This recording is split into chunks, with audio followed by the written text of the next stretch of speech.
ছবির ক্লারিটি বজায় রাখতে হলে লাইট এবং অসঙ্গতি ঠিক করা অত্যন্ত গুরুত্বপূর্ণ। সঠিক অ্যাপ ব্যবহার করে এই কাজগুলো সম্পন্ন করা সম্ভব। লাইট রুমের মাধ্যমে ছবির লাইট অ্যাডজাস্টমেন্ট কার্যকরভাবে সম্পন্ন হয়। এটি ছবির গুণগত মানের উন্নয়নে একটি গুরুত্বপূর্ণ পদক্ষেপ হিসেবে বিবেচিত হয়। ছবির মুখের স্পট এবং অসমতা দূর করতে হিলিং টুল ব্যবহার করা হয়। এই প্রক্রিয়ার মাধ্যমে ছবির গুণগত মান বৃদ্ধি করা সম্ভব। ছবির উজ্জ্বলতা বাড়ানোর জন্য নির্বাচনী পদ্ধতি অবলম্বন করা হয়, যেখানে বিশেষ অংশে উজ্জ্বলতা যুক্ত করা হয়। এটি ছবির গভীরতা বৃদ্ধি করে। পটভূমির রং পরিবর্তন করার জন্য বিভিন্ন রঙের মিশ্রণ ব্যবহার করা হয়, যা ছবির সামগ্রিক রূপ পরিবর্তন করে। সঠিক রং নির্বাচন ছবির সৌন্দর্যকে বাড়িয়ে তোলে।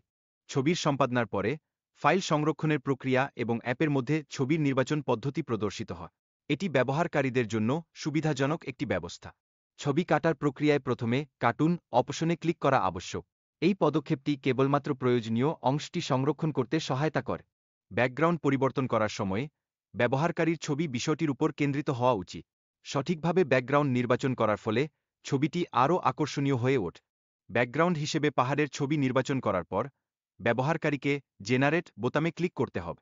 এটি নতুন ব্যাকগ্রাউন্ড তৈরি করে এবং ছবির মান ঠিকসং করে।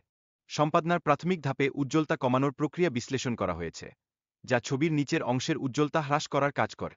মুখের রঙের উজ্জ্বলতা বাড়ানোর জন্য কমলা রঙের স্যাচুরেশন বাড়ানোর প্রক্রিয়া উল্লেখ করা হয়েছে। মাস্কিং টুল ব্যবহার করে ছবির পেছনে কুয়াশা যোগ করার প্রক্রিয়া ব্যাখ্যা করা হয়েছে, যা ছবির গভীরতা বাড়ায়। ছবির পেছনের পর্বত স্পষ্ট করতে কন্ট্রাস্ট এবং হালকা সামঞ্জস্যের গুরুত্ব অপরিসীম। এর ফলে ছবির গভীরতা বৃদ্ধি পায়। রঙের গ্রেডিংয়ের সময় নীল টোন ব্যবহারের মাধ্যমে একটি ঠান্ডা অনুভূতি তৈরি করা হয়। এটি ছবির পরিবেশকে যথাযথভাবে তুলে ধরে। ছবির স্পষ্টতা বৃদ্ধি করার জন্য ডিটেইল এডিটিংয়ের প্রয়োজনীয়তা নির্দেশ করা হয়েছে। এটি ছবির গুণমানের উন্নতিতে সহায়ক ভূমিকা পালন করে।